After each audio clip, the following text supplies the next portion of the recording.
Hi, my name is Broch Anglestone and I currently work at the Government Digital Service as an Assistant Private Secretary.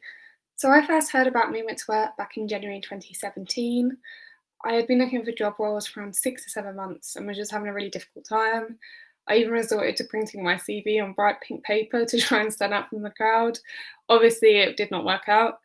I then went to a job centre to essentially help me. I'd Googled, I'd watched YouTube videos, and I just didn't know how to get the necessary experience to actually get these interviews or even get my foot into the actual organisation.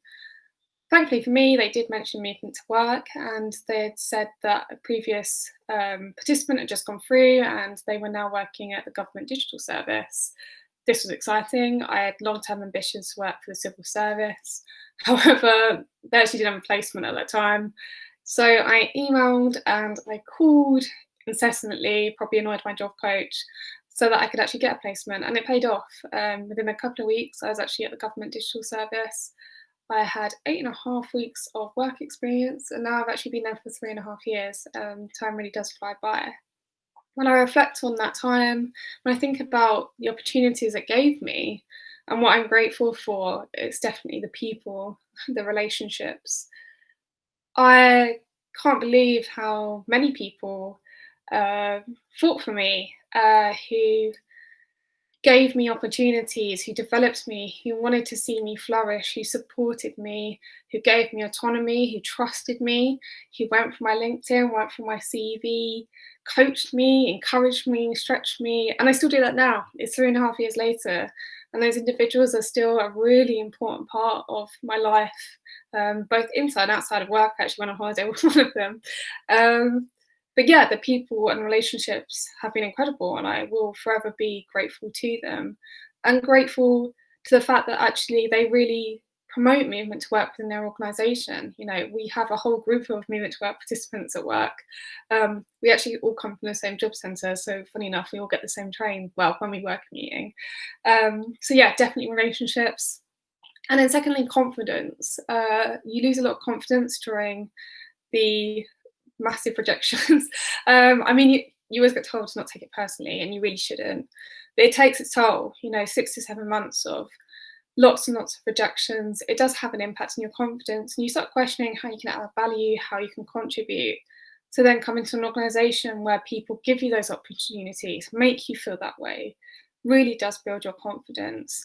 And it's been incredible. You know, I'm so much more confident than I was, a lot more confidence about my capabilities. And that was something that I definitely didn't have when I was really struggling to find employment. So if there's anyone in the audience that's watching this and they're not quite sure how or whether they should, you know, partner with Movement to Work, I cannot think of an argument why you shouldn't, but I can think of arguments why you can. So for me, it's life changing. Personally, it's life changing. I can't think of where I'd be if I didn't have this opportunity. And I actually get quite upset when I think about it. I get quite emotional because I'm thankful and I'm grateful that I made it here and that I got this role. Because without Movement to Work, I don't know if I would have got my foot through the door. I think my confidence would have prevented me from writing a brilliant application, for acknowledging that I do have value or I do have skills, or walking into an interview and really feeling like I owned it because my confidence wasn't there. But now it is, and that's because of Movement to Work. It's so important. I can't stress how important it is for young people to have experience. It's powerful, incredibly powerful. And I definitely underestimated that when I left university, how important experience is. I wish I'd known. I know that, you know, experience is important at every stage of your kind of career progression. There's never a moment where experience doesn't matter. But at the start is when it's most critical and most important. There's always that expectations you'll have some experience, you'll have some transferable skills. And it's a bit of a horrible cycle to not have that and then not be able to get a job in order to secure that. And Movement to Work intervenes and it helps that, and it takes away that barrier. There's so many barriers, and it takes away that extra one to help people get into work. So to conclude, young people work.